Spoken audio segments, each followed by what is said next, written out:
Take it based on your handle. You live in Alaska. Yeah, I do. Yep. I live in outside of Fairbanks. So darn smack in the middle of Alaska. Is that where you're from? I'm originally from Idaho. So Okay. Well, do you want to start by playing the bagpipes? I What would can be best for you? probably playing is probably the easiest thing, and then I don't have to deal with it. And it kind of started raining outside, so I'm gonna have to. I'll make it quick. Okay.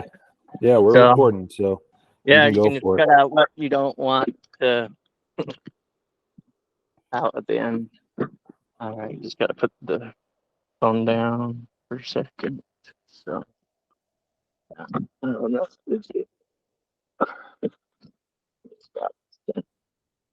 All right, let's start it out.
There we go.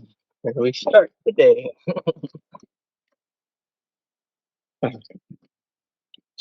All right. Yeah, definitely a first. Yep, and it'll probably be the last. Unless it challenges other people to play something. All The, f- the phone didn't pick it up real well, but we'll see what we can do with it post production. right, well, if not, then that's what it is. All right.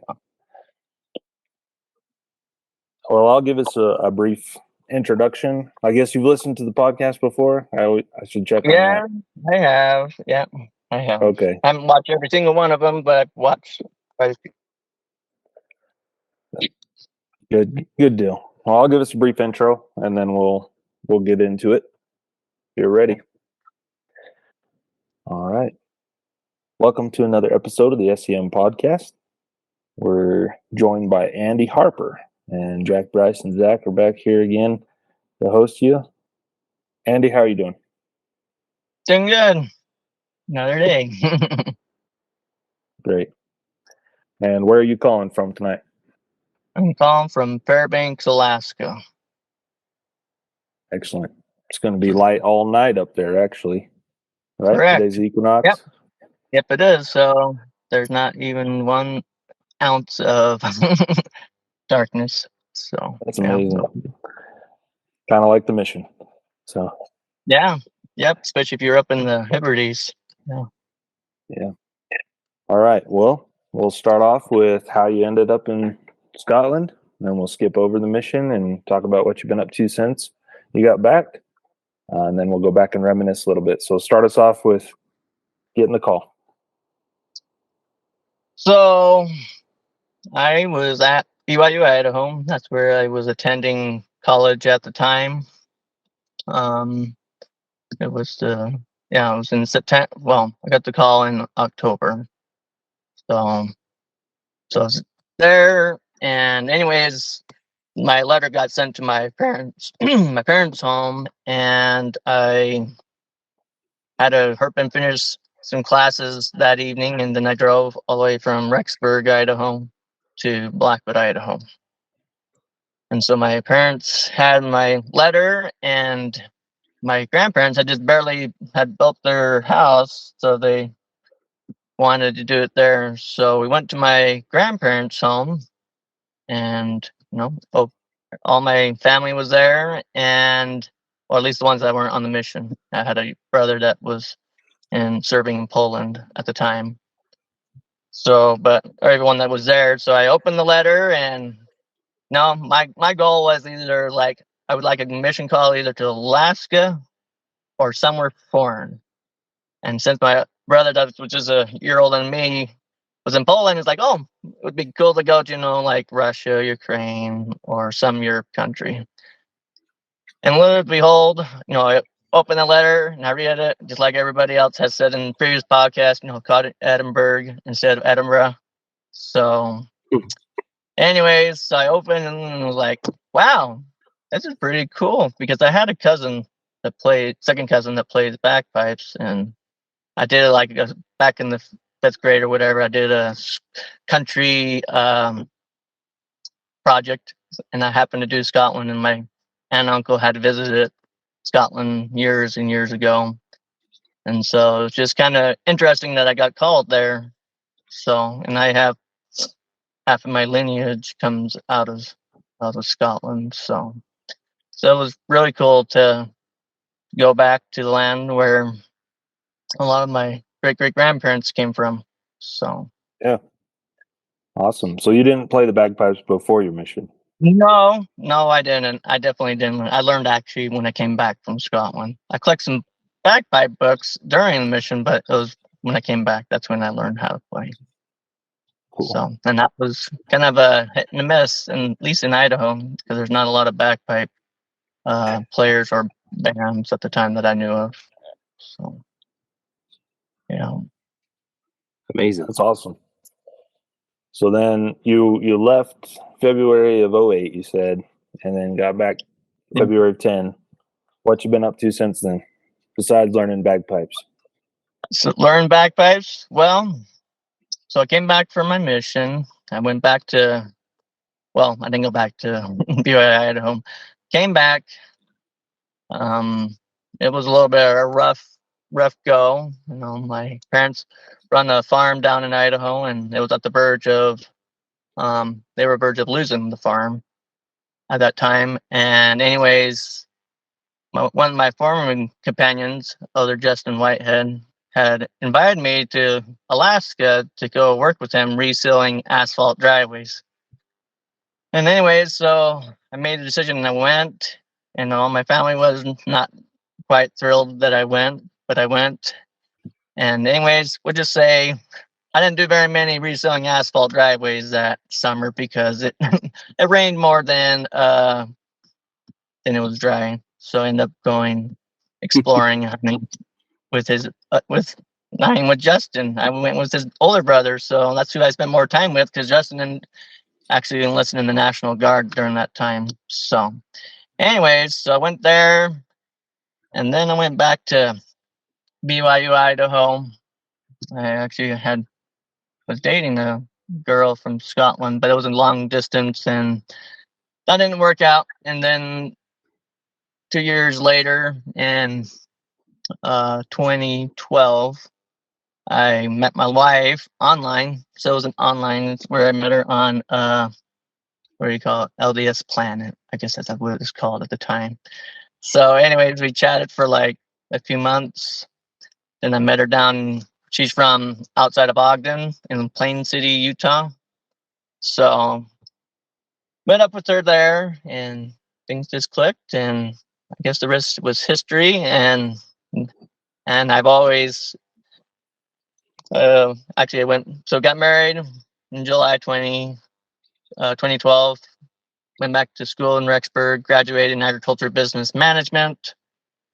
And since we had been to Alaska before, we did an internship up there, and it's like, well, you either get the bug, or you either like Alaska or you hate it. And so we ended up going back, and we moved in 2015, and then we are kind of moved around here in Fairbanks, and we got a few girls. So I have 3 girls. One is 8 and 5 and a 2.5, and then one on the way that will be born in mid-October.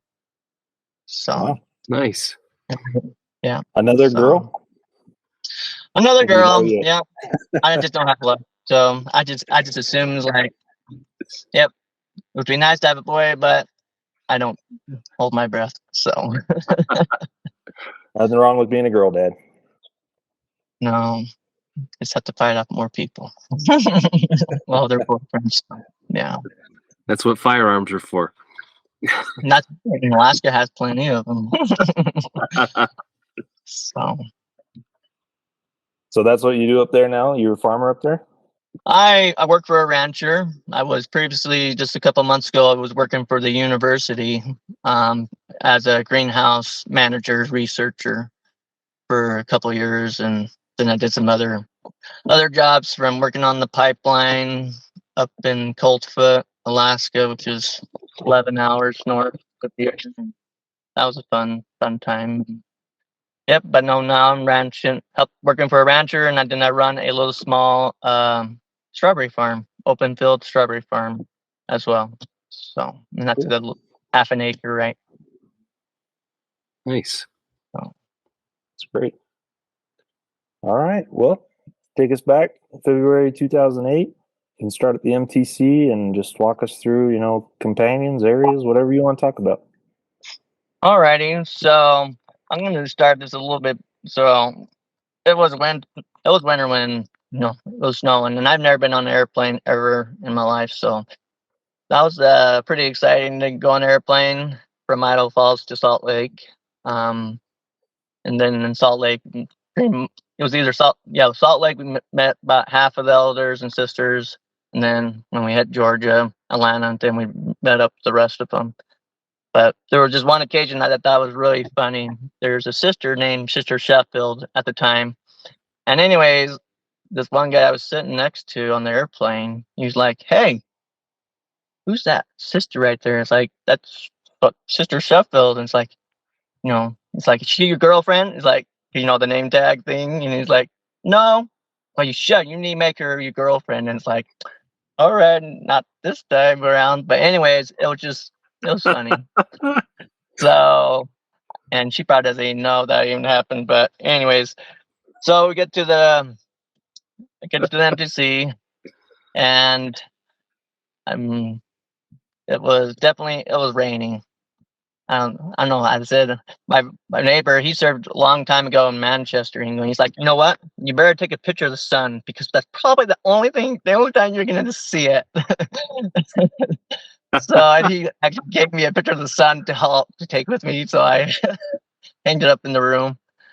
And anyways, we had there were several of the elders and sisters, and just kind of think that were in the group at the time, from Elder Levitt, Monteith, Sheffield, Sister Knowles, Elder Garner, and who else? There's Other Tusher, Other Kellen, Hello Whetstone, and there were some other ones. And then I had my MTC companions, Elder Lawson and Elder Hastings.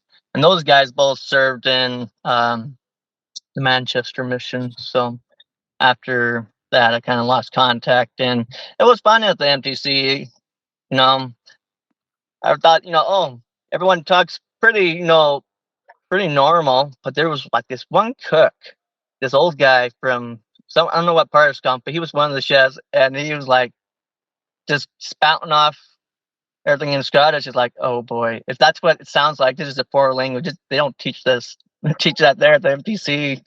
And so, but when our MTC teachers, I had Sister Kenny and brother Spencer, and those guys were pretty awesome people. I know we always joked around with Brother Spencer. It's like, hey, you should take Sister Kenny on a date. And he's like, I'm too afraid. I can't do it.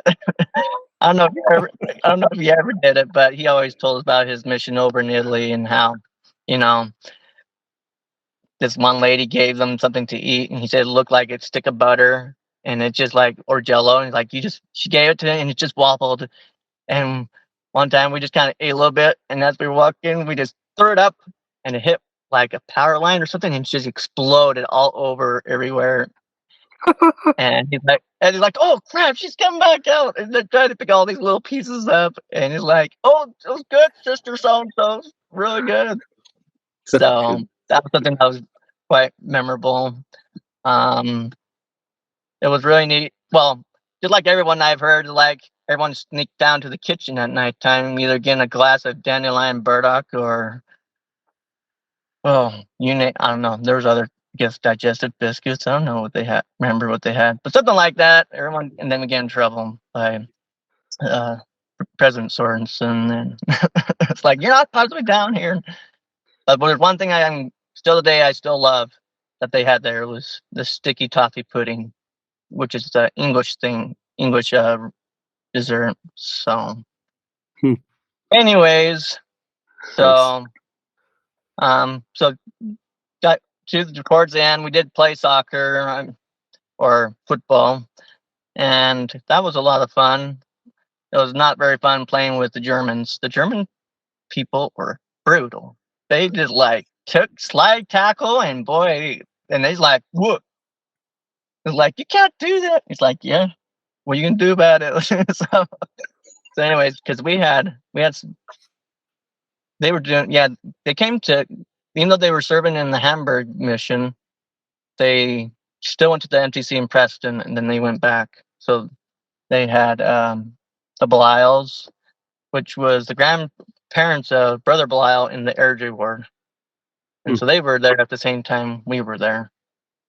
So, and I'll talk a little bit more when I get to that part. So anyways, that was a lot of fun. I remembered just like everyone else. I saw people write their names underneath the bunk beds on the boards, and so I was like, oh, dude, so. And I think the weirdest thing was just seeing a washer dryer all in one thing, and then you get this little chocolatey little tablet that you just put in, and you're supposed to wash your clothes and dry and have them come out bone dry. There's no dryer sheet or anything to make them soft. So that was something to get used to. Yes, it was. Yeah. So anyway, so moving past that, I remember just like the night that we were, or the evening, I can't remember. Yeah, because it was the evening that we were supposed to leave the embassy. We just, sang a bunch of hymns with our group, and then we loaded up in the vans, got on the train. And I'd never been on a train ever, so that was a new experience. Kind of got motion sickness because you're going and you think you're going one way, and then all of a sudden you look like you're going the opposite direction. So, and then got there in the evening. It was dark. I remember Elder Coford, Elder Payne, and Elder Stringfellow. They were who else? Yeah, Coford, Elder Stringfellow, Elder Payne. I think that's all there were at the time that picked us up, and then obviously President Frederick. And so, it was just like President Frederick was all right, gives a big old hug, and then you just off to the mission home. And as some other people were saying, it's kind of like a military. It's like, all right, everyone, get upstairs, do this and this and this, go to bed. And then in the morning, I still remember it today. He's like, all right, you get 3 minutes in the shower, go. And so everyone's, doing 3 minutes and going through the shower like the military or something. And yeah, it was pretty uncomfortable, I would say, during that time.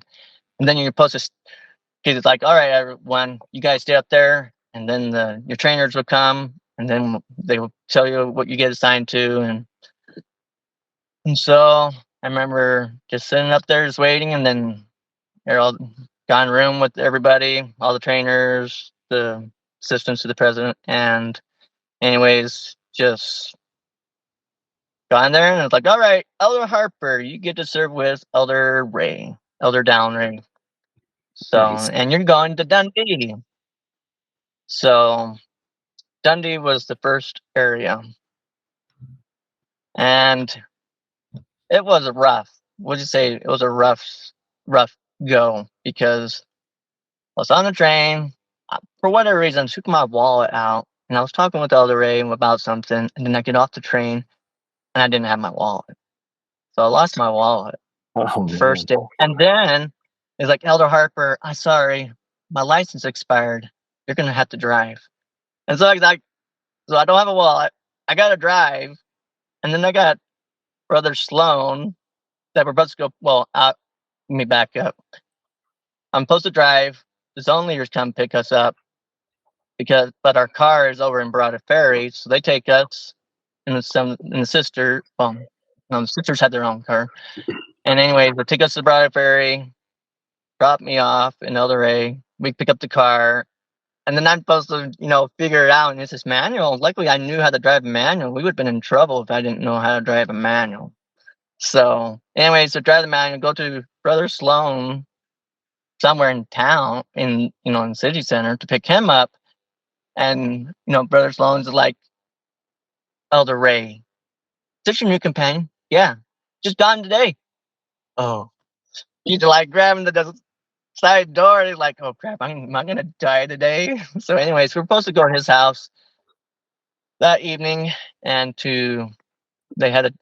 there was a joint teach with the Atkinson family, and they were a family that Elder Ray and Elder Brian Blake, had found before I had got there. So Elder Blake was the one that was there before me, and so we met with the family, and it was nerve-wracking to just automatically teach, because Elder Ray's like, you know what, you're gonna teach the first part. No, no. And I guess it was on the final salvation. He's like, you feel comfortable with that? It's like, sure, wonderful, okay. And so, and then just like I did it, gave my testimony. I barely ate anything because I was just more worried about not having all my wallet and everything. And so, and then I get to the flat, and it's like, all right, Elder Harper, you're gonna have to write in the plans for the night, what we're doing tomorrow, report. And he actually was a district leader at the time as well. So I had to plan everything for the next day. Pretty much did everything. And then I remember just, getting up and just, it was crazy. And so to kind of some experiences that, at least in Dundee, that I remember well. So I served with Elder Ray. He was really good. He was a good trainer. But we also probably did things that were not orthodox, but maybe not quite obedient. No, I remember like, all right, Elder Harper, you know what? My legs need to see some sunshine. We're gonna go to Broad Ferry, and we're gonna do planning meeting on the beach. So sat there planning the whole thing, and he's just like enjoying himself. And it's like, oh, well, I guess at least the beach in Broad Ferry is a good view. No, that's in our district and such. And so, well, I say he was trunky. just a little bit, but I couldn't blame him. It was his last area. It was the last companion he had. So, anyways, I served with them, and at the time, a family in the mission had never been baptized at all. So the Atkinson family was the family that kind of got baptized. And Tracy had 2 kids, Brody, well, technically 3. They had 3 kids. They had Brody, Jason, and then Chloe. And Chloe was the oldest one, but didn't live at home. She was kind of a troublemaker type of kid. And so, and lived in council housing and everything like that. Anyways, so we go there, and we were just, we've been teaching them for a little while, and we were waiting on pretty much the father, Graham. So Graham and Tracy. Tracy said she had a dream that someone in white was standing at the foot of her bed, and it's like just had a checkboard and just like waiting. And she like, well, that must be means I need to get baptized. And Graham is like, was pretty much an atheist. He never grew up with religion at all. And anyways, we were just kind of waiting, just hoping for something to happen. And anyways, we happened to have Brother Murray McPhee that night. And at first, he wasn't even going to show up, but somehow he had a prompting that's just like, you know what, you need to go. You need to go to the Atkinson, the elders tonight. So he canceled whatever plans he had that night. And anyways, he comes with us on that joint teach. And anyways, Graham had just got back because he was a Sky TV installer.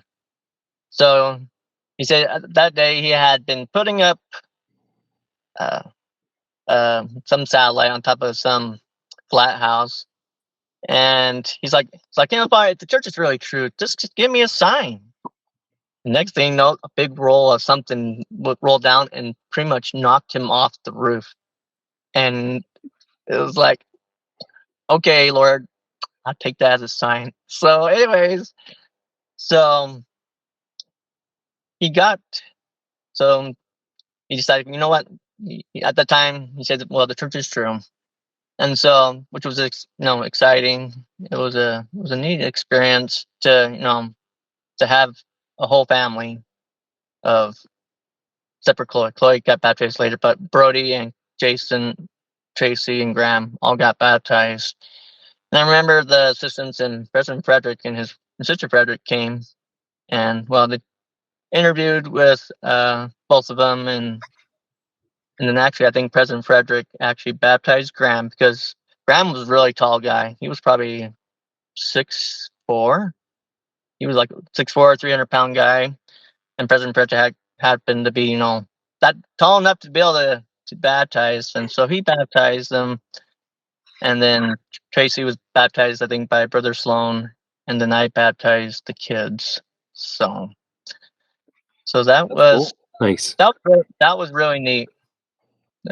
Even though they're not active and have divorced as of this day, but they are the people I still keep in contact with a lot. So it's after all these years, I will say that's one thing I still do is keep in contact, because I just remembered that President Hinckley said every member needed a calling, a friend, and the good word of God. Those were the 3 things. And I remember him saying, like, after you leave your mission, don't ever forget these people. And I really took that to heart. So I've tried my hardest to keep in contact with these people. And so, anyways, so Kenny and Leslie. Or not Kenny Leslie, sorry, I'm jumping ahead. But the Atkinson family, they got baptized. And then I remember I wasn't exactly obedient. I'll be clear on that, because we actually ate at a Pizza Hut till about almost 11 o'clock. So that didn't pass the mission rules. So but it was good. I promise you it was good. But anyway, it was fun. It was good. And then there was Maureen Smith. She was a member, and I will say that's the one thing about the mission that was probably the hardest thing to do, was one, you had single sisters, but they were grandmas, and they always wanted missionaries. And Granny Mo, I just call her Granny Mo because that's how I knew her. Anyways, we always had dinner with her, and we didn't have a third member at the time, so that was something that she said had happened when she got baptized, and so it just kept on a tradition that way. And she would come on joint teaches with us, walking bus or the car. And there was one time she literally took me up a one-way, and I get all these horns honking at me. It's like, what's going on? Why is everybody honking at me? It's like, and then I see this arrow pointing the opposite direction, and that's like, oh, Grant. It's like, Marion, you drove me, you took me up a wrong way, a one way. I'm going the wrong direction. And so, anyways, I remember we had to turn around, and it was crazy. But there was one funny experience with Elder Ray that, well, technically two experiences. So the first one, we were just walking on Clepenton Road, and anyways, we're going it was going eastward to a corner to get onto a bus. And this guy's like, elders, how you doing? And like, oh, how are you? And he's like, guess what? See this body? It's resurrected. This is my resurrected body. It's like, oh crap. So anyway, so I told us about the resurrected body and how he had, been twinkled, and he was on his way to London. And he goes on about something and things like, I'm in a rush, but I really got to go. And then you see like a bust or some gold thing. It's like, oh, that gold, silver thing, some little superstitious thing that he had. And he was getting kind of weird. And then like just before he goes, like, and shakes my hands like, Elder Harper. And then he holds it. And then he puts his thumb on my palm, on the top of my palm, and he starts rubbing it with his thumb. He's like, you eat a lot of pies, cookie, chocolate. You must have more of the devil in you than your companion does. And then he just walks off. And they're like, what the heck just happened? We were just laughing. Like, Oh boy. Gotta have one of those people. And then that was the funny part. And then the next experience was probably not the greatest experience. So Elder Ray had been talking about his dad. His dad had probably on his first year of his mission had gotten into a motorcycle accident. And anyways, he had told his dad, hey dad, don't get on any motorcycles, get well, because his dad almost didn't make it the first time. And anyway, so he was really concerned about his dad, but he was at the same time he was super excited. He was excited to go home. He was excited to go do motorcycles with his dad. And I remember that morning, I get a phone call, and I was with I'm trying to think. I was with one of the Brody Ferry or the Cooper elders. Can't remember at the time. Anyways, I get a phone call, and President Frederick gets on the phone, and he's like, Elder Harper, I have to inform you that Elder Ray's dad died this morning as he was getting on the plane. His dad had hit a horse that morning with his motorcycle, and he was killed instantly. And I just remember later on, after Elder Ray had gone home, I had checked on him to see how he was doing. And he said, you know what? When I was on that airplane, I knew there was something different. Something different, and I knew there was something wrong. And I knew, for some other reason, I felt my dad was there. And then soon enough, as I got home, he saw his mom and his brother, who had just barely gone home from his mission. He had a brother, I think, brother and sister. One, either way, I can't remember the order, but yeah, they were there, and I remember that. Yeah, it was really hard on him to come home. His mission. When I had talked to him about it, I remember he actually threw away like half of his journals, because he said half of his journals he just was they were just a lot of activities that were not obedience type of things. So he threw away half of his journals away. And anyways, I just remember that even after mission, he had struggled a little bit, but since then he's got a family and he seems to be doing good that way. So that was a hard experience. And then as well during that time, I think it was my third week in Dundee. I get an email from my mom telling me my grandma had died, and so that was hard. And then another, as well as with Elder Ray, I happened to was pulling out a parallel parking spot, and car just comes, and I just hit the guy's passenger side door, and it just made a big old dent all the way down. And this is like in the first 6 weeks, and I just remember, the office elders or a couple, Elder Myers, oh boy, Elder Myers, Elder, I want you to fill this paper out, okay, Elder? And it's like, oh, Elder, I can't even read your writing. You're gonna have to do another one. I'll send you lots of copies to practice on. And anyways, I swear I did like 3 of them. And finally, Elder Ray's like, Elder Harper, your writing sucks, so I'm just gonna do it for you. And we made it super detailed. And we took a highlighter, we put arrows, we put everything on it to describe where we hit and what we did. And then Elder Myers like took pictures like, this is the best report I've ever have received, elders. Thank you so much. And I was like so livid with Elder Myers. It was like, I know he meant well, but that sucked. Wow. That's a heck of the first 6 weeks, man. So that was all in 6 weeks, and then the first zone conference happened, and it was really good. And that was my first meeting with President Frederick, and it was going great. And for whatever reason, I just broke. And so broke down in tears. And President Frederick just sat there.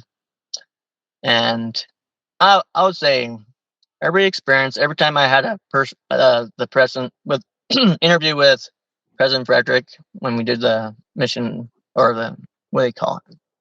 Personal interviews with him, with the mission president. They were probably always, I would say, to this day, I would say they're probably one of the best spiritual experiences that I've ever had. Not necessarily that things were said, but just the feeling that was there. It was something that still sticks with me today, of those experiences with President Frederick, because I came from a family that, hugging and all that, we didn't do that.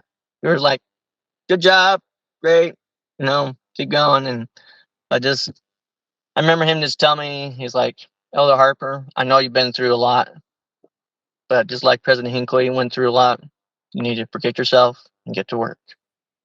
And so from that point on, that's what I did. So I worked hard, and now kind of going through the people, the companions that I served with. So the next one was Elder Allen. So I saw Elder Allen on here, and I don't know, I'm trying to remember if he shared his experience. So Elder Allen, I think, was serving with Elder Kuhn at the time. And anyways, Elder Allen, I was with the zone leaders for whatever reason. I was with the zone leaders, and I get a phone call. It's like the elder's like, we gotta go get Elder Allen. And I was like, all right, so we go get him. And next thing I see is like Elder Allen's like, Elder McCullers, I need to go back to the flat and change some clothes. I didn't make it. I was trying to make it. It's like I couldn't hold it. I had to stop. So he just stopped in, and yep, his whole left or I can't remember what pant leg, but it was completely. Yeah, he had peed himself. Soaked. And oh my gosh, I couldn't remember. We laughed so hard. And so yeah, that probably might not have been the pinnacle of his mission, but that was quite hilarious. And anyways, and then with Elder Allen, we taught this guy named Mr. Scrimger. And Mr. Scrimger, he kind of shared the story about him, alcoholic. I swear, you literally open that door and your eyes and your nose just literally just burn and you just want to vomit. That was how bad it was. And he was a nice old guy. Took him to church almost had a pretty much almost went into shock because he didn't have alcohol that day, and so you can't do that to cold turkey because we really just took all his his beer, all his lager, and we gave him orange juice as a replacement. What I know today, that probably was not the smartest thing to have done. We should have kind of tapered him off. Anyway, so we taught him, and then we met Kenny and Leslie, which were actually just one street over. And Kenny and Leslie Thou, and Kenny Thou and Leslie Long. Those were the two people. Anyways, Leslie had MS, and then Kenny was he was on drugs. Let's just say that. And he's a nice guy.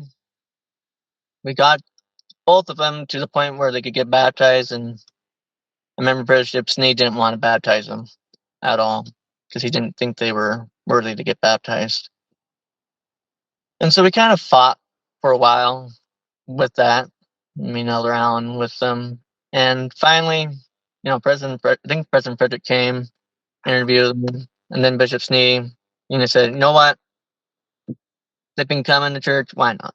So they got baptized, and Leslie had to be baptized on the chair. So I remembered, she was on the chair, and I was all the baptized on the chair. And that was really neat. Neat experience. But the sad thing, after a while, they didn't stay active after eventually when I went to a different area.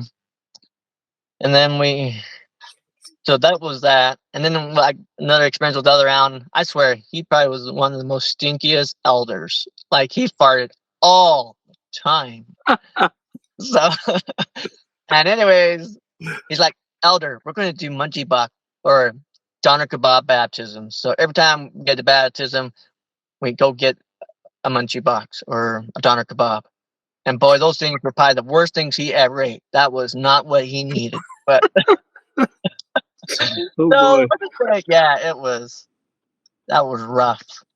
So anyway, and then I only had him for just one transfer. Yeah, one transfer in June 25th.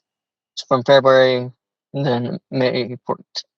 Elder A was from May 14th. So from May 14th to June 25th. So pretty much just one transfer. I had Elder Allen. And then Elder Kevin Rose came in. And Elder Kevin Rose, he was really obedient. He was too obedient for Granny Mo. Oh boy.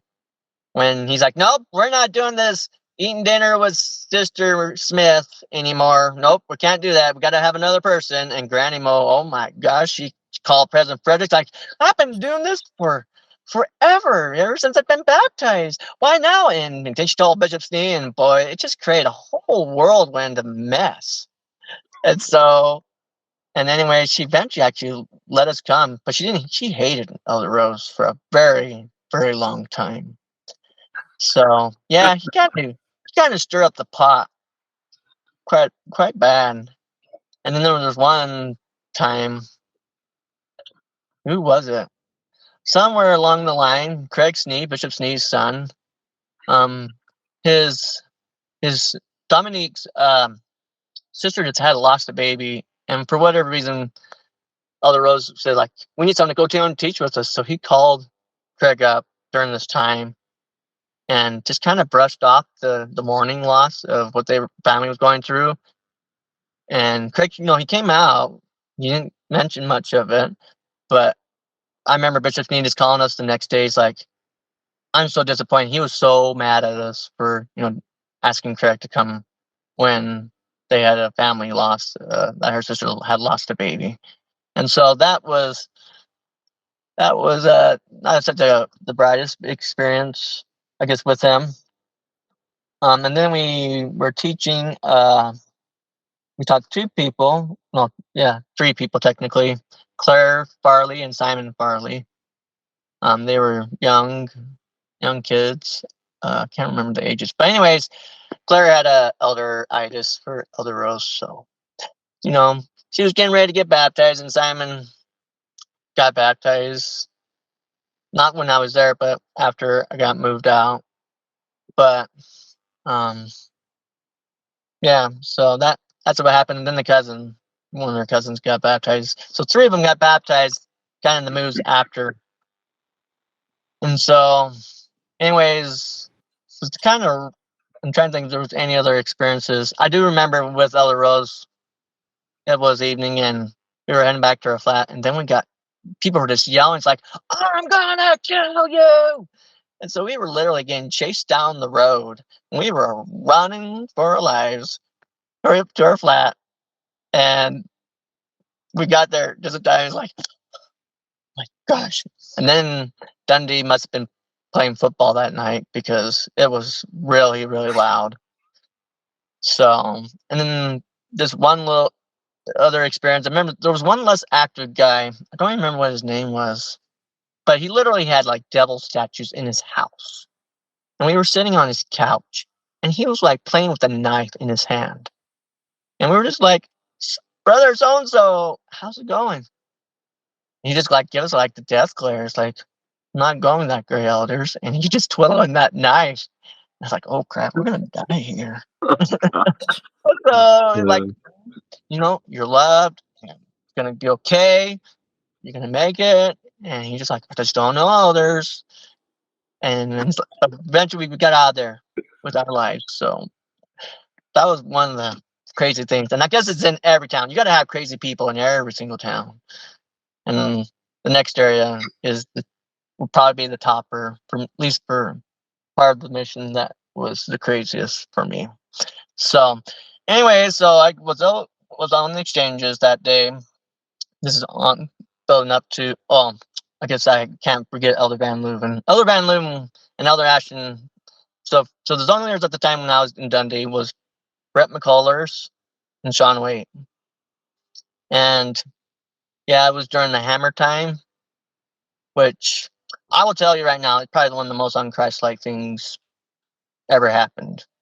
I was definitely not a fan of it at all. And I'll tell you more in the next transfer in the next area more about that part. But anyways, I wasn't a fan of that at all. And anyways, so Elder Slade was in the area, and he had Elder Johnson, and I guess he explained in the other podcast that Elder Johnson wasn't going to be staying in the mission. And so, anyways, that day, no, sorry, my brain is just jumping. I got to go back to Elder Van Leuven. So back to Elder Van Leuven. So quick story: in college, I busted these 3 front teeth out. Okay, that was like 2 weeks before I was supposed to go to the mission. Oh my gosh. So anyways, I busted the 3 front teeth out on a pogo stick, 6 foot in the air, came back down, the pogo stick went underneath, I busted the 3 front, had amnesia, had to get stitches in my chin. And luckily, I didn't break my jaw. And anyways, my dad luckily was a dentist, so he fixed them for temporary. So he just kind of just gave me temporary teeth for the 2 years. So anyways, I had these 3 fake teeth, felt like fingernails in my gums. Oh and man. had the 3 root canals that night. Anyways, it was awful. So back to the mission part. So one day, I had been with Other Rose. I was eating a peach. And one of my fake teeth came out. And it's like, oh crap! What am I gonna do? It's like, there's no dentist. And so we're like, is there any dentist in our ward? In the ward? And Sister Copley's son was, but he wasn't an active, but he lived out in Forfar. So this is north of Dundee. So Elder Van Leuven is like, Elder Harper! I guess I'm going to take you to the dentist, right? So I get in there, and Elder Van Leuven, he said he probably will watch this podcast. So Elder Van Leuven, he is a fast driver. Good driver, but fast driver. One, you got to hold the edges, on the side of the car type fast driver. And anyway, so we were just going and went out in Forfar and somewhere near the Glamis Castle. And anyways, we get there. The dentist, he's like really nice guy, Brother Cobley. He was really nice. Fixed my tooth, put the cement in, and then we just got on some random conversation. He's like, you know what? Yeah, brushing your teeth with toothpaste, if you don't leave it in for X amount of minutes, you're just wasting your money. Something like that. And anyways, and so on the way back with other Van Leuven, we saw a dead pheasant on the road. Another Van Leuven stops the car, and he's like, Elder, we should get this bird, and we should gut it and eat it, take it back to the flat. So we get out, really pretty pheasant, but it had rigor mortis. It was so stiff, so blown up. And it was like, Elder, we probably shouldn't eat it, right? And I'm like, yeah, I really like pheasant, but yeah, we probably shouldn't eat it. So we left it. And anyways, we went back to our flat, and all was good there. So, and anyways, so that was one crazy story, kind of funny story with Elder Van Leuven. And anyways, Elder Ashton was really I really like Elder Demeron Ashton as well. He's probably, in my opinion, he probably was the best zone leader that I ever had, other than Van Leuven. They were both really, really good zone leaders. And the Elder Ashton was just big old tall guy. He just like, I just stand there and he just bear hugs you and indulge you. You're just swallowed in, like in his hug, and he's like, it's like, Elder Harper, you're a good elder. But anyways, so now back to Cooper. So sorry for all the random stories. I just like remembering things as the top of my head. So I get a phone call, and it's like, Elder Harper, you're getting moved. And this was like a week before transfers.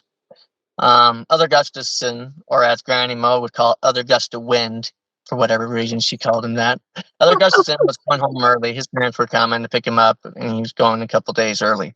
So anyways, Elder Van Leuven, actually, the next day we got on the train, and Elder Johnson, Elder Slade's companion, we got on the train as well. So us three, we went to the mission home. I hanged out with Elder Van Leuven, did a little couple trainings. And Elder Gustafson shows up that evening. And Sister Frederick, like, Elder, are you hungry? So Sister Frederick just is like amazing. That woman has a heart of gold. And anyway, she's like, hey, I'll feed you, and don't tell him. Keep this in between. So she just made a sandwich or whatever, and it was really good. And then Elder Gustafson comes, and Elder Whitehead comes. And so the next area, starting in July, luckily I had my preach my gospel with all my dates, July 31st. So July 31st, so got to the mission. So we left that evening, Elder Whitehead, and we go to Dumfries. So I don't know if any of you both have served in Dumfries or not, but I started there. So yeah, I think Dumfries was my favorite area. Oh, I'll have to come back to another memory. Anyways, so Dumfries. So we got to it was raining all the way down to Dumfries that night. So go there, and then there's this lady, Sister Catherine Corbett, or Kate. She would kill me, but Kate Corbett. Kate Corbett is probably she was the pinnacle. She was like the Scottish grandmother that everybody would want, sort of.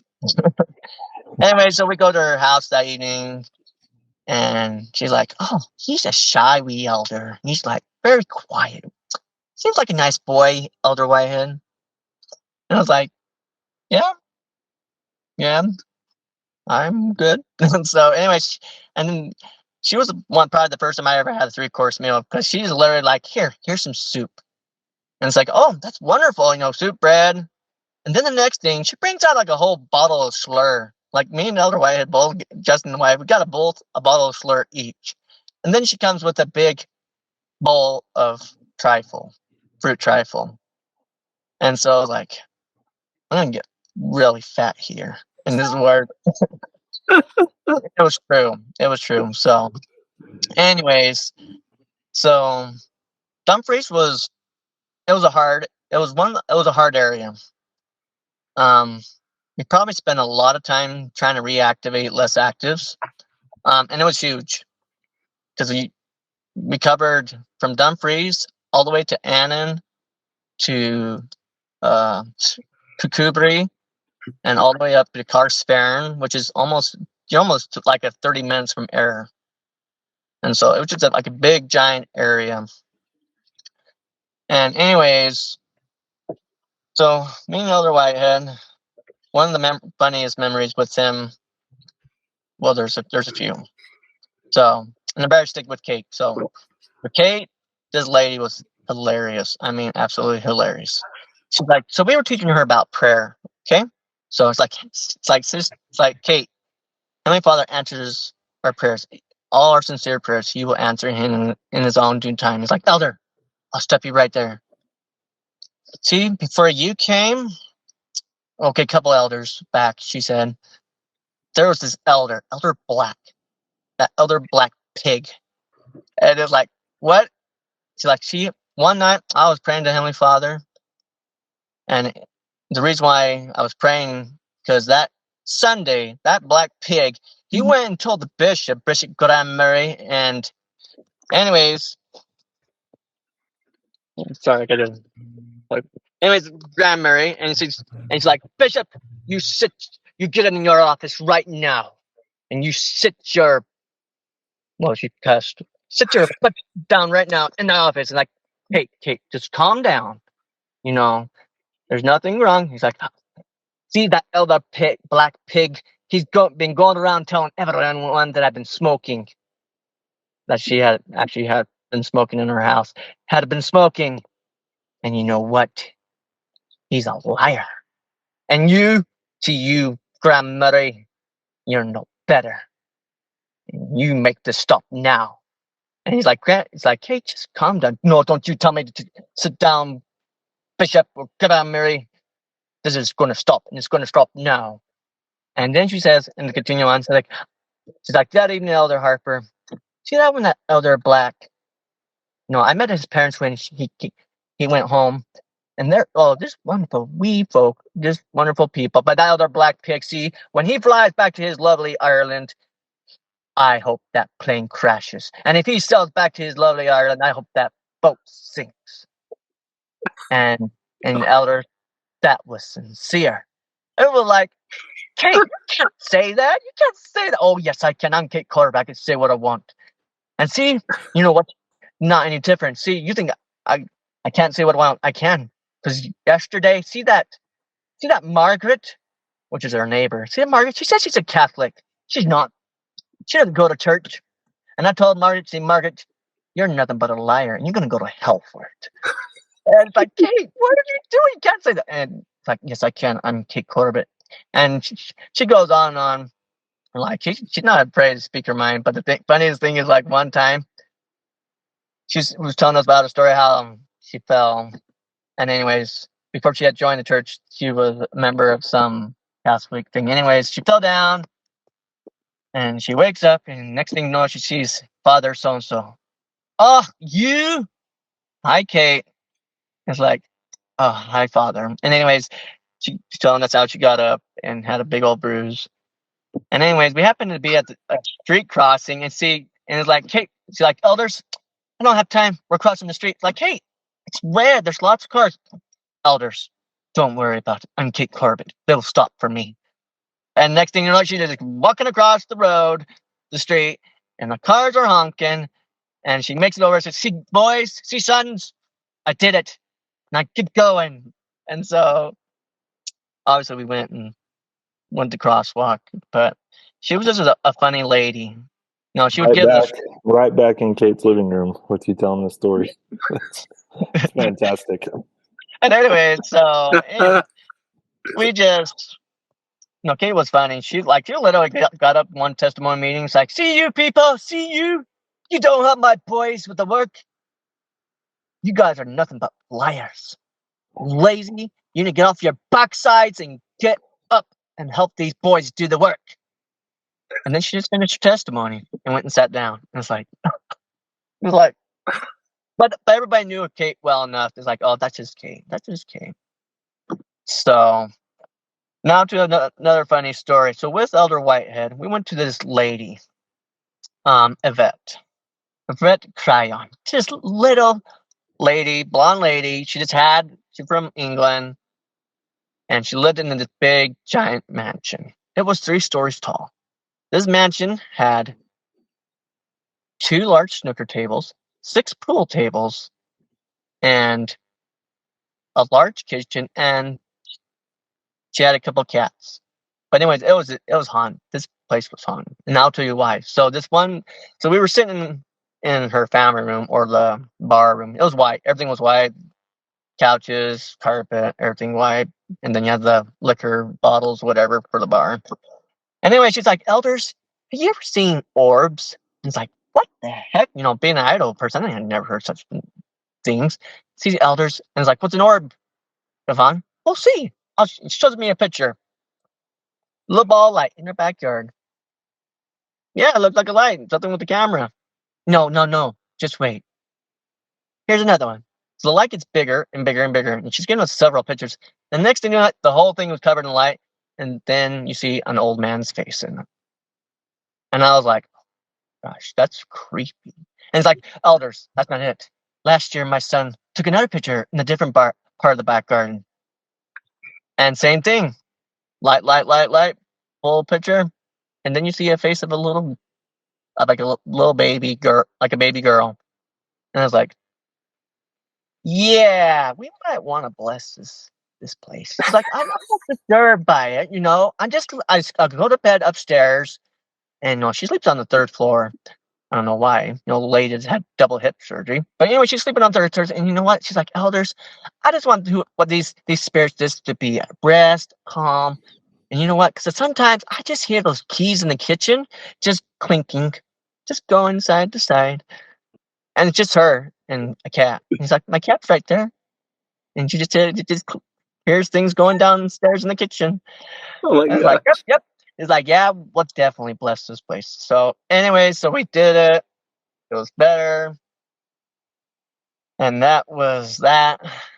And then just kind of jumping ahead to the next companion. So Elder Whitehead, he went to, I think, Sterling next. And then I got a new Elder, Elder Ream. So Elder Ream was coming from Paisley.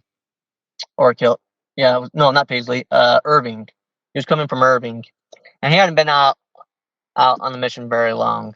And anyways, first night, get to the flat. It's evening. Close the door. I forgot to lock the door. For whatever reason, I didn't lock that door that night. Skeleton key, supposed to lock the door because it was like a little hobbit hole in that place. But anyway, so we go to bed that night. And then I wake up the next morning. Just go through the hall, turn on the kitchen light, turn on the family room light, and we had a drunk guy sleeping on our couch. And I was like, oh crap. I took the light back off. And then it's like Elder Ream. Guess what? You're never gonna believe it. What? And it's like, we got a drunk guy sleeping on the couch. What are we gonna do? We gotta call the police or call the members or something. It's like, no, we're definitely not calling the members. We're just gonna wake him up, just get him out of here. He's like, what are we gonna do? And anyway, so I go in there, and he's in the kitchen with a frying pan. He's ready to smack somebody because he's thinking we're gonna get stabbed or something. Because he had a bad experience in Irving where I guess someone shot a pellet or airsoft rifle, and it was like literally 6 inches a bolt hole, 6 inches from his face. And so he had a bad experience, and this was not a thing to top it off. So anyways, go in there, and I just wake up the guy. It's like, hey, wake up. And took me I swear it took me 2 or 3 minutes to get this guy to wake up. And anyways, this guy whoa, and he starts dropping the F-bomb and everything, and it's like just whatever. And he actually just left. He just went out onto the street, and he's like, oh, that was close. And anyways, so that was crazy. And Dumfries has they have some interesting people. We'll just say that. And we'll just kind of jump back to Elder Whitehead because there's one experience that was another pinnacle moment. So Elder Whitehead, we were at Yvonne's house. We double booked ourselves for dinner. Okay. So we were full. We went, I can't remember what their names were, but we're at a member's house. Double booked. Yvonne says, oh, guys, got to come over for dinner. So we go to her house. She literally had this bread bowl full of mixed spaghetti noodles, and she was expecting us to eat all of it. And anyway, so we like, and then she had a bunch of, like the Asda garlic bread sticks and things. And so she had a bunch of those, like, elders, I expect you to eat all of it. And I was like, oh crap. And so we start eating, and the other way, and Justin's like, I can't eat it. You're gonna have to eat it. So, anyways, I ended up eating all of it, which I don't know how I ate all of it. And then, like, elder, on our way home back to the flat, I don't feel good. Pulver. Yep, he didn't keep it, so he got checked. And when you get Elder Whitehead, Justin Whitehead on, if he should come on. Anyways, he doesn't like bananas. He's got a texture problem with bananas. And anyway, so yeah, he pukes every time he eats bananas. But he'll probably tell you more of his stories about that, especially with Elder Black. So, anyways, and he doesn't like Chinese food. He couldn't even keep every time we had Chinese food, he always upchucked Chinese food. So, anyways, to the crazy people in Dumfries, there was this guy named Flashing Thompson. Everybody was, the saying of everyone's Jack Thompson Barons. And anyways, there's a reason why. This guy literally, people knew him as Papa Chow or Joe or whatever. Anyways, this guy literally go in the pubs, flash everybody, and then he just go walk out. And we happened to meet him that evening with Elder Rain. And anyway, she was wearing this I guess it was a Elder Whitehead. He was wearing this sparkly pink cowboy hat, those paper ones. And anyways, we were like, oh crap, this is the guy. And he was a nice guy.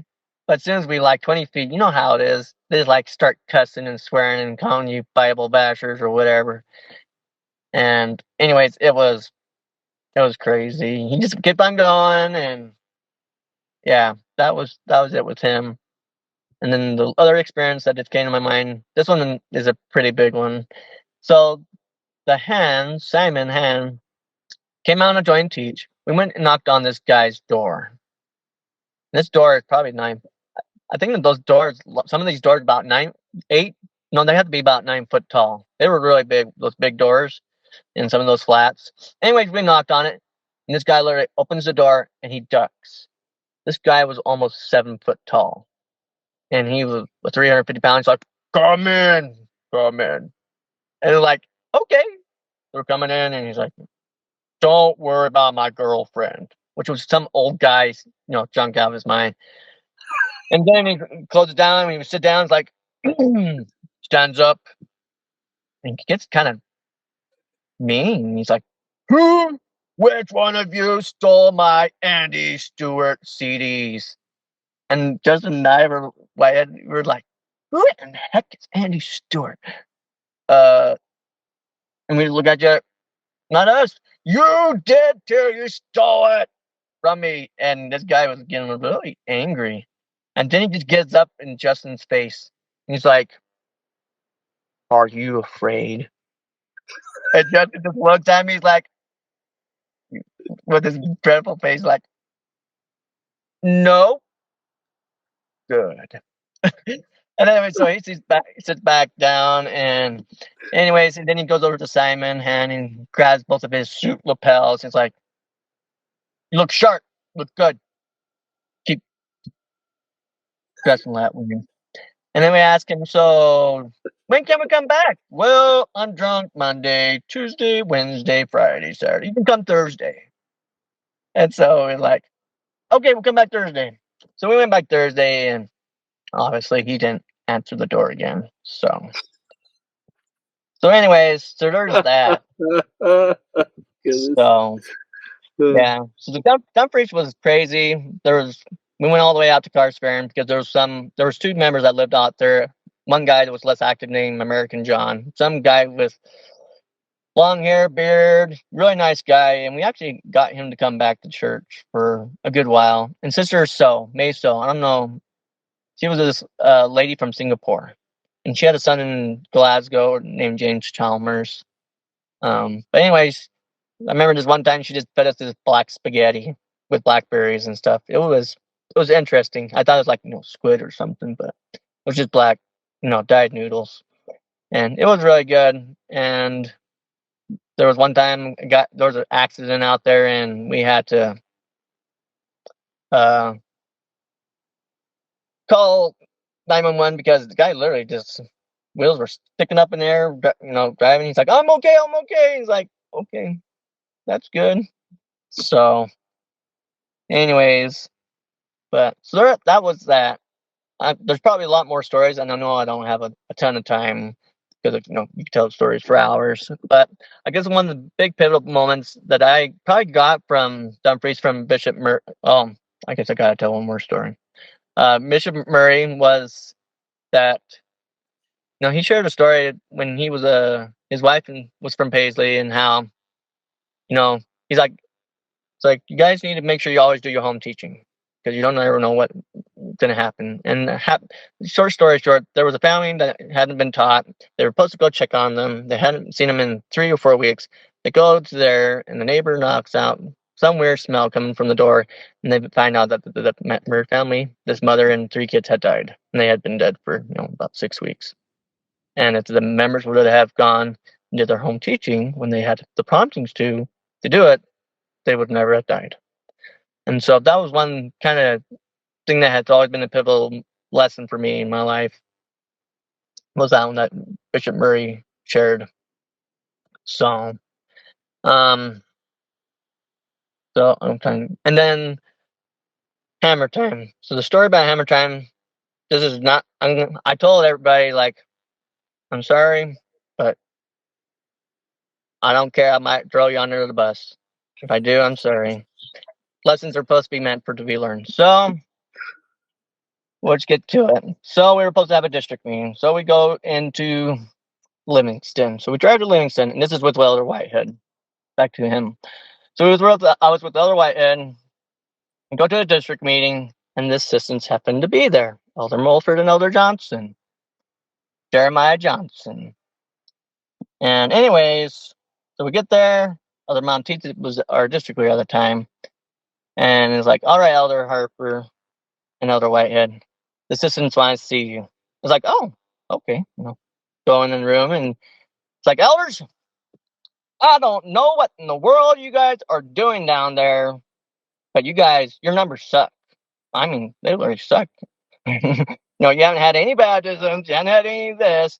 And you know what? You don't respect us. You don't respect President Frederick. And I can't remember what the rest of it, but it went on, and Elder Whitehead just stopped them. It's like, stop. And he just he ripped him a new one. He wasn't going to put up with it. Anyways, so we end up that meeting as it went bad, very poorly, I would say. And I didn't remember with Elder Whitehead at the time. We didn't do anything for 2 days. He was literally so depressed. We did nothing for 2 days because he just felt like a failure. And that's why I come to the thing, like, Hammer Time was probably, I don't know, there's some people that like it, but to me, it was probably, as I said, the most unchrist-like thing that could be done out there. There was no need for it at all. It's like, we're supposed to follow the brethren. And it's like, the brethren don't do this. So anyways, so that put a bitter taste in my mouth for the rest of the mission when it came to leaders, zone leaders, you name it. And I was like, oh, because every time they called, I just gave the phone to my companion. So anyway, so there's that. Sorry, Elder Johnson and Elder Mulford.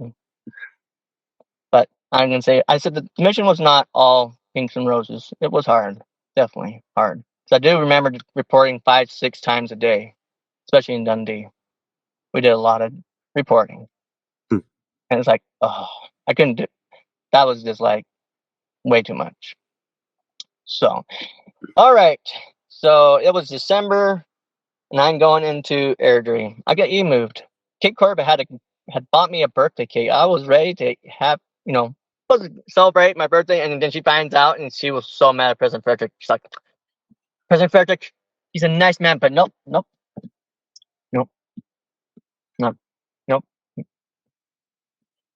He's not a good man. Nope. So she was mad.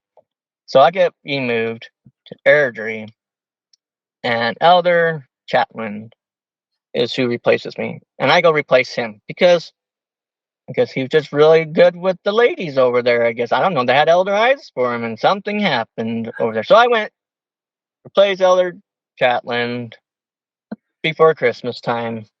So I was in Airdrie, and I was serving with Elder Scott. So Airdrie was a hard ward. We didn't baptize anybody. No, we didn't baptize anybody in Airdrie. So I spent most of my time fixing, repairing relationships with the members.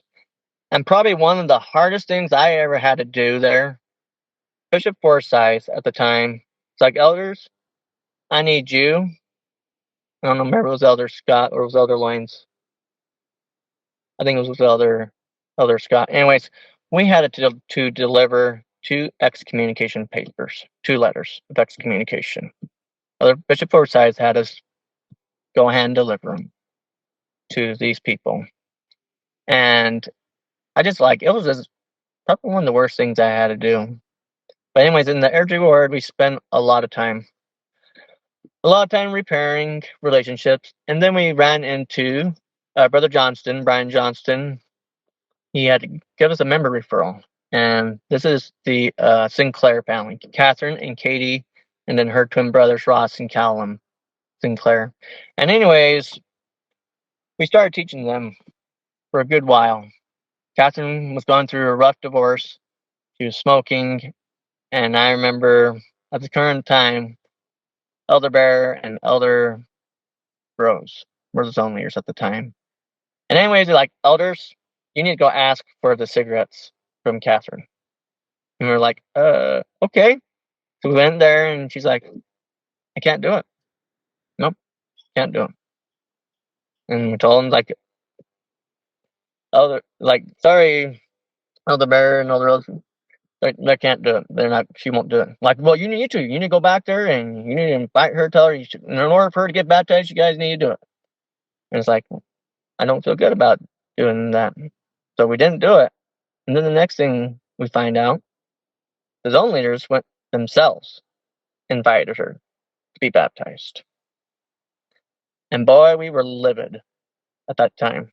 Because after that, Catherine was like, nope, don't you ever come back. Nope, I don't want anything to do with you. Anything. And then the word got out. Well, we told the President Frederick, and President Frederick's like, you know what? As zone conference elders, zone leaders, you don't have the stewardship over these elders areas. And so, anyways, so that got sorted out, and that was interesting that way. So yeah, we never baptized anybody there. Elder Scott, I served with Elder Scott, and Elder Scott was really quiet elder, and then Elder Loins. And Elder Loins is this short guy from, well, his family are Welsh. I'm trying to remember where he's from, but he was really good at football, short. And there's one funny story.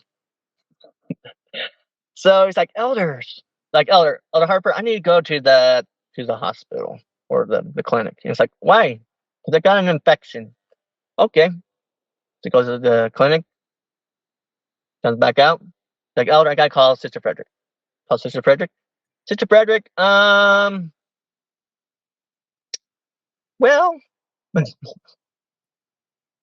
I gotta get circumcised. And she's like, Elder, well, yeah, you go do that, and let me know. Oh my God. He's like, I didn't know how to tell her. One of the weirdest things ever. So like, yeah, that was probably one of the weirdest things to happen was that. So found out a lot of the infection. So anyways, so wait. You can't skip over that. What happened after that? Did he have to go have surgery or something? That's insane. He did. Yep. He became circumcised while we were in Airdrie.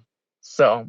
Oh my gosh. So yeah, we didn't do very much for a little while. So yeah. Yep, became circumcised. It was a fair reason. Yeah, that was an Airdrie. So. Oh my gosh. Wow. What an experience there. Goodness. Yeah. So, anyways, so that's what happened there. And Lunch was he was really good in football, and the only other memory was with brother Blisle or brother Falk. Anyway, there was one time we were going joint teach with him, and somebody egged his car, his Mercedes van, and boy, he was so livid. He just chased this kid down, his Ned, and he got out of the car and he starts running, and we're like sitting there, it's like, oh crap, and he's like, down, come back, I'm gonna take you to your parents, and you are going to, goes off. And it's like, yeah, that's brother Blisle, and he's from Germany. So, anyways, that was that memory of him. So, so that was kind of Airdrie. Trying to think anything else happened in Airdrie other than there was this one time we literally went into some investigator's house, and they literally had about a foot of trash all across the floor, all over the couches. It was horrible, and they had 2 kids that were living in it. So we were sitting on crisp bags or potato chip bags, trying to teach them a lesson, and yeah, that didn't go as smooth as it should. So, yeah, so that was a little bit crazy there. But no, their work was good. The Prairies, the Johnstons, Eastmans, Forsyths, they were all good members. And so and the Smiths, and we had tried to repair everything by that time. Now coming back, trying to go. So my area got closed down in Airdrie. So Airdrie closed. So I got moved to Springboig. And that was the next area. And anyway, so Springboig, I was serving with other young coon. And Springboig, we met in the community center, I had the AA meetings in the same building, just like some of the others that I had said in the previous podcast. And Airdrie Ward was hard. Bishop Pattering, was amazing bishop and food and all, and all the other members there, and what's her name, Selena Chamangwa, and I hate getting people's names. Mirrors. But yeah, it was a really good ward. And I guess Springboig was known for a lot of different things. I guess with Elder Black and Elder, what was it? The other, I'm trying to think, not Smith. Anyways, there was a bridge that goes across the motorway over into a place called Royston. And that place, it's just nothing but Neds, everywhere. And anyways, we always have heard the story about how Elder Black and the other elder got into some fight, whatever, and Elder Black was so proud of having blood all over his white shirt, and talking about all that. So it was crazy. And Springboig was not the easiest. I had a couple of companions I served with, Elder Coon and Elder Cummins, Adam Cummins. Because I served with Elder Coon 6 weeks, Elder Cummins 6 weeks, or less than 6 weeks. I think it was like 3 weeks. And then Elder Shiflet was the other elder I had for about 5 months. It was a long time. And then probably one of the funniest memories there in Springboig was I was just walking up the street, and this lady was absolutely drunk, but she was pregnant, and we were trying to talk to her about the gospel, and then she's like, "Elder, my boyfriend did this to me," and blah blah blah, and then she's like, and she goes in for a kiss, and it's like, "Oh, nope, we're not doing that." And so, yeah, that got a little awkward really quick. So, Gosh. yeah, and then there's other less active member, I'm trying to think of his name. Anyways, this older guy, and anyways, it took forever. But like, what ended up happening, his wife had kind of split for a little while, and then he was apologized, whatever, and then they came back. And anyways, he would always have us come and sing hymns at the end of our lessons. And then one time he's like, "All right, elders, I want a picture with all of you, with you and your companion and his wife." So we got a picture, and then he gave us all these copies. And so I remember pulling that out, and yeah, it was interesting that way. So, and other than that, Springboard, yeah, it was a rough area. It, no, we had our door kicked in twice. Twice. First time, the whole door was literally took off the hinges. It was a nice flat, like brick flat, nice home. You wouldn't think anyone would do it. No, they go there, they still nothing. All they did is left the bathroom lights on. And that happened twice. Same thing. So yeah, that was crazy. And then there's one memory with Elder Shiflett.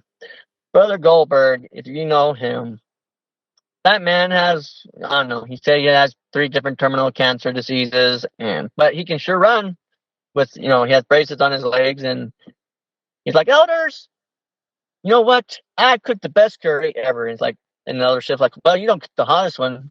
I'm sure I can handle any hot thing you can throw at me." So anyways, he makes this curry. I swear, that was a Vindaloo curry, Indian curry. And others were like, "Oh, it's hot, hot." And I'm like, "Yeah, it's hot." Like literally curry powder. That's what I felt like I was eating, just straight curry powder. But yeah, it was hot. And then, anyways, he had a bad habit of promising to elders. Like, even though he made, the scriptures, and have, yeah, he been told the scriptures, so I have that one. That's my family turn, the McFarland. Anyways, he sold the scriptures, but the thing is, he's always promising, like, "Oh, I'll get you this for you elders. I'll get you bagpipes or something." And so people would paid him about $200, $300 for a set of bagpipes. And bagpipes usually cost about anywhere from $800 to $4,000 or $5,000. And he promised, we would have him by the Edinburgh Mission or whatever. Yeah, that never happened. Never happened. So he kind of got a lot of money from a lot of missionaries. So yeah, and Sister M, I don't know if you know Mary McCulloch, she was on to him and yeah. But Sister McCulloch was one of those another Scottish granny or grandmother. She loved the elders. Like I say, she traveled to Utah, go see them, called their parents, you name it. And unfortunately, a couple of years after, no, it was about a year when I got home, she came to Utah, but then she had some type of aneurysm or something, and where eventually she had to be life flight. Eventually, she was taken home, and she later passed on back home in Springboard. So, but no, Sister M, and she always had the elders over, zone leaders, all of them, have big old non-alcoholic muscat, something like that, with those little corks, and shake it up and shooting corks inside of her room, her family room. And that lady, I swear, she had books all over the place. So it was, it was good. And all the elders always would make dinner, I remember, or tea. And yeah, so that's really all that really I remember in Springboard. And then I got moved out of Springboard. Okay, so I go to Paisley or Irving. No, yeah, not Paisley, Irving. I'm going to Irving or Kilwinning. That was the next area. I got put in a threesome with Elder Patel and Elder Hamblin. And so from Elder Patel's stories, that was a very interesting threesome companionship. No, we had a lot of fun. But as he shared the story about Elder Hamlin and being literally, Elder Patel fell asleep while saying prayers. He often did that. There was this one night, Elder Hamlin was just sitting there, just staring at him. I remember that he just stared at him and the other Patel. And then he's like, you know what? I got to go in the different room. So he goes in the different room, and another Patel wakes up and it's like, where's the other Hamlin? He's like, he's in the other room. And they have a conversation like, yeah. The other Hamlin was like, I was just thinking I was going to just smother you with the pillow and, kill you. It's like, yeah, that didn't go well. And anyway, they had long conversations that nighttime. And there was one time with other Patel, we were going to some flat, and some guy comes up and he's like, I know you from a different place. And he calls him on the phone like 20 minutes later. It's like, come over to our place, but be ready. And anyways, this person was much threatening him. And I remember we didn't do anything. He didn't get moved out at the time. No, he didn't get moved out. He just went. I can't remember if we went somewhere else. But anyways, that was kind of crazy time in kill winning. It was very short for me. I think I only stayed there about 3 weeks in kill winning. The members were really good. I remember.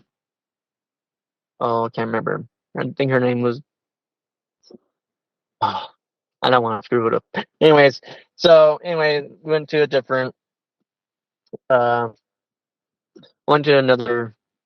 The next area because there wasn't not much that happened while I was there.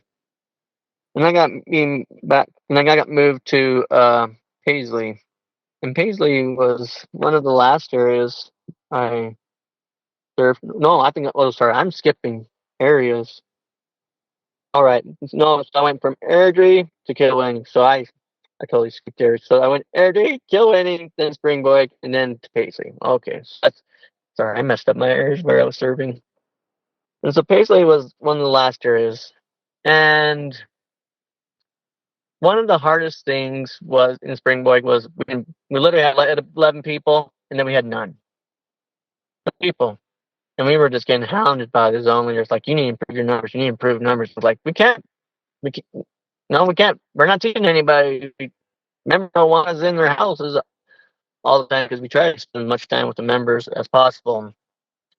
And anyways, I told President Griffiths at the time, who came in about a year into, no, not even a year, a few months. And I told President Griffiths, he's like, there's nothing happening here. He's like, quit aiming for something that you can't achieve. You need to just put what you can achieve. And so they were really low.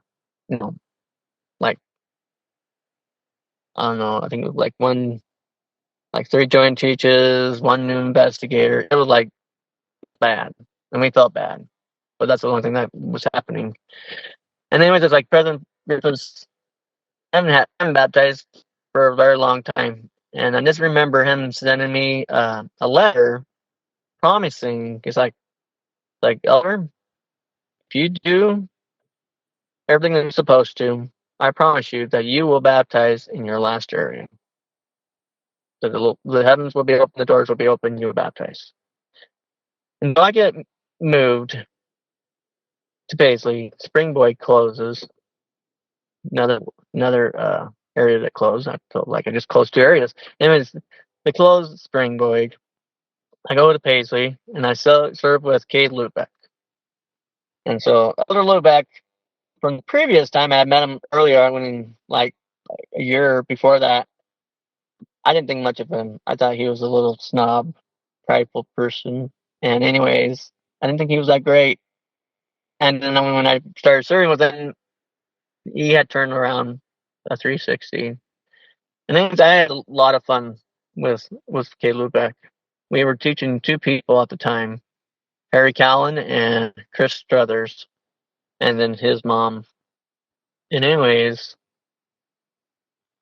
Paisley, for whatever reason during the wintertime, it is absolutely, it's just foggy all the time. And it was pretty depressing. And anyways, so with Harry, I remember during Christmas time, the members in Paisley, we literally had like a giant stocking. I swear it was like a 3-foot stocking. was huge. And all the members did, they just put a lot of antiperspirant sprays in there. Sprays, digestive biscuits, candy or sweeties, lots of that. And we had so much Axe. Oh my goodness, that stuff stunk. Or Lynx. Lynx is what we call it. That stuff stunk so bad. Anyways, we went to Harry's flat. And Harry, no, he hasn't been baptized yet. Anyways, we just took all those aerosol Lynx things and we sprayed the whole inner of the toilet. And we just threw a match in, did like aerosol bombs in the toilet. So that was pretty fun doing that. And then we did the man up challenge. So the man up challenge is like you had to drink 2 liters of water or something in 30 seconds. And we happened to go over that evening. He had barely, him and his friend or his roommate had just finished dinner, and it's like, guys, trying to do the man up challenge. And it's like, really? And anyway, so drinks 2 liters of water. Lubeck goes first. Took him like 40 seconds, and then puked it out. And then Harry goes next. Does it in 31 seconds. Pukes his whole dinner out. It's like just like a fire hose, and it's like, oh, much better. And then it's like for me, it's like, oh crap, I hate puking. But anyways, I did it in like 30 seconds, and then obviously puked it out. But yeah, that was some of the fun things. And then the icing on the cake. So before I finished my mission, Harry and Chris were going to get baptized. They were going to get baptized just a week before I left. And anyways, it was a couple of weeks before I was going to leave. Anyways, it was New Year's Day or something like that, New Year's Eve, something like that. And other Lubeck asked President Griffiths if we could go to the movie theater to watch Avatar. And President Griffiths is like, well, you're going to get baptized? Yep. I was like, I don't see no problem. So yeah, that was weird. We went and saw we went and sat in the movie theater and watched Avatar. So yeah, that felt a little apostasy or whatever, not missionary life. So yeah, that was crazy. And I remember, and then I guess we listened to Bon Jovi as well on Christmas Day. So that we had a good time. Nice. Yeah, and then that's where I got a lot of my stuff during that time. Like this top is still, this is one from the mission, so I still have this top from back from 2010. And then I picked up this Glasgow Bible. I don't know if you guys ever have seen this before. It's absolutely hilarious. Like everyone needs one of these. Because it's like, all right, so the law of creation is like in the beginning. It was a long time ago, right? Thousands and thousands of years since there was nothing, water, the earth, and it's new, and it's absolutely nothing at all. We knew. God says to himself, one a day, I'll fix a wee bit of dotted land, boom there. So they start. We got ordered up some light to break out over all the darkness, and he then made the skies and the dry land, and gathered the waters and in the seas, and he gave them all names. So it's like hilarious. So you gotta get one of those, and I would just share that with you. So just to finish off, on my way home, or on the way, my last day, Bishop Keir, the Paisley Ward, he actually rode the train all the way with me, all the way to the mission home. I actually met up with the Atkinson family. They came from Dundee. They met me there, and they told me their crazy story. So in Dundee, they had a house fire. They were sleeping, and they said they were woken up. There was smoke everywhere, and they pretty much lost everything. But they had this picture of Christ on their wall in their hallway that barely had a singe, but everything else got burned except for that picture of Christ. So, and they were telling me about that. Wow. That was crazy. Now, just some last minute memories. So I know the other elders share, like meeting Elder Holland, Elder Bednar. Elder Holland, probably, as for most people, the most pinnacle part. And one of the most key things I ever probably it was just neat. When you watch an apostle, like Elder Holm, he just sat there and we went to Aberdeen. You just sit there and you're just pondering and praying and you just close his eyes and just it's just neat to watch them. And I remember like everyone else spit flying everywhere and he's like, elders, when you go home, I don't want to see no moppy beards, no grizzly hair, no nothing. And I'll tell you right now, 1 in 10 of you will go less active or leave the church. And you know what? You will have to stand in the judgment bar of God, and you will have to stand before the judgment bar of God, and you'll have to count to me, personally to me. And you're just yelling and spitting like that, and and I remember him just shaking everybody's hand and just looking in the eyes like elder. You got to make sure you have good grip. And it was just crazy. But I will say the statement is true. 1 in 10, probably I would say half of the people and others that had served the mission probably are no longer active or gone less active, which is unfortunate. But they're all good people. And then Elder Bednar didn't like to, when he walked in, he said, "Don't stand up. The person you stand up for is Christ. So sit down." So we sat down, and then he just did a talk, and we just went through. He asked a lot of questions, and it was really good with Elder Bednar. It was his first time in Scotland, and there was others in '70. So, but yeah, it was crazy. So that kind of wraps it up. I'm sorry, I probably took longer than probably. I don't know if it's the longest you probably have. I'm sure you can have a lot longer. So You done good. That was fantastic. You mentioned the mission presidents and their wives, a couple stories with them. Anything else you remember about? Because you served under President Fredericks and President Griffiths, right?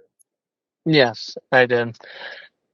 So President Frederick, as I said, every meeting usually President Frederick was definitely about how hot is your fire. That was probably the biggest thing that he would always say, how hot is it? And he showed the different types of flames. And because he's in the explosive industry, he loved to show everyone about moving mountains. Like you sit there and watch the video, and all the side of the mountain just blows up and then goes into the valley, and he just gets that big old laugh of his. It's like literally face moves mountains. So, but yeah, crazy things happen underneath President Frederick, more along the assistant lines from people getting baptized when the bishop said no, and I guess that's under Van Leeuwen. But there's a lot of things, and I guess with Bird, they had their investigator get killed in Glasgow, and I think other Lucas has something similar, if I remember right. So yeah, so that part, Glasgow wasn't probably the safest place, but and with President Griffiths, just the little time I had with him, it was really good. As I said, with that letter that he sent me, that was probably one of the biggest pinnacle moments to see something that he felt prompted and promised to be able to baptize, and baptizing Chris and Harry before I went home. That was probably the biggest thing. And then he gave every missionary a Book of Mormon that marked it was about Christ. So yeah. That's awesome. Well, anybody else you want to call out that we need to get on here? There's a whole list of them. So all the missionaries that served, like all my companions, obviously need to get on. From other Coons, I already saw that John Coon, so that leaves, Dallin Ray. I don't know if you'll do it, but Dallin Ray, Justin Whitehead, obviously, and there's Aaron Shiflett, Gay Lubeck. Yeah, all my companions I've mentioned all of them. And then the other elders are Demer Ashton, Leo Humphreys. He was in Roddy Ferry when I was there. Elder Lucia would be good, but I guess John Kuhn was saying that it's hard to get him. His story is a very interesting and touching conversion story, because I guess he comes from Lithuania. Yeah, Yeah, we're Lithuania. trying to track him down. That's Yeah. been something that That's probably Elder going to be Kuhn and I have really been- hard. Elder Kuhn and I have been going back and forth trying to figure it out. So we'll see if we Yeah. can make it happen. Yeah, it's hard. And then other Ozard. Other Ozard, I don't know. I was in contact and lost contact with other Ozard. John Demita, other Colton Macquarie, Jonathan Gardner. A lot of Gardners. So yeah, it's Jonathan Gardner. So yeah, Bill Humphreys, Jonathan Gardner, to Robert Urey. It would be good to hear from him, because all these others were really good. So I will say, just to end it, is like Scotland's the only place I probably got the most tickets, parking tickets, and it was all in Dundee. I got one parking ticket, £40, or £60. Second parking ticket, second ticket, I was going down the hill. I was with other Humphreys. Take my seatbelt off because the phone was ringing in my pocket. Give the other Humphreys, put it back on. And there was police down at the bottom. It's like, pull over, and they pulled me over. It's like, you had your seatbelt off. I only had it off for 2 seconds. No, safety seatbelt week. And they literally gave me a £60 fine. And I was like, Oh. so that really, then it took me 6 times to pass the driver test. That's a really expensive test. So, yeah. Oh, and other Alan, just to clear up his story, I actually popped the tire on the roundabout in Ayr. That's where I popped the tire, because he was a zone leader over in the Paisley, or Paisley, not Paisley, but the Irving area. So, yeah. Yeah, so anyway, so those are the stories, and obviously I have more, but I know there's not much time, so That's yeah. fantastic, Andy. We really appreciate you taking the time and coming on. And we appreciate member referrals. So definitely share this with those that you're most in contact with. And, more than anything, we love these stories. We love the commonalities that we continue to find amongst each other. And it's been awesome. So thank you for coming. Yeah, I can definitely share. I'll try to get Van Leuven. I talk to him probably every other week. He likes to come hunting up to Alaska a lot, so I'll have to tell him quick excuses, because he's just dodging the bullet, because I know he's an EMS guy and firefighting and ambulance stuff, but he can make it work. I know he can. So I just will light a fire on him. It's like, come on, just do it. Everyone doing it, come on. So There you go. anyway, so I'll try to get him. There's other people. So That's great. yeah. Well, thank you, Andy. We love you. Our brother in Scotland. It's fantastic. Yeah. Well, thanks. Yeah. Well, we'll say goodnight to you, Andy. Thanks a lot. Again, we love you, and we'll talk more soon. Cheerio. All right, cheerio. Bye.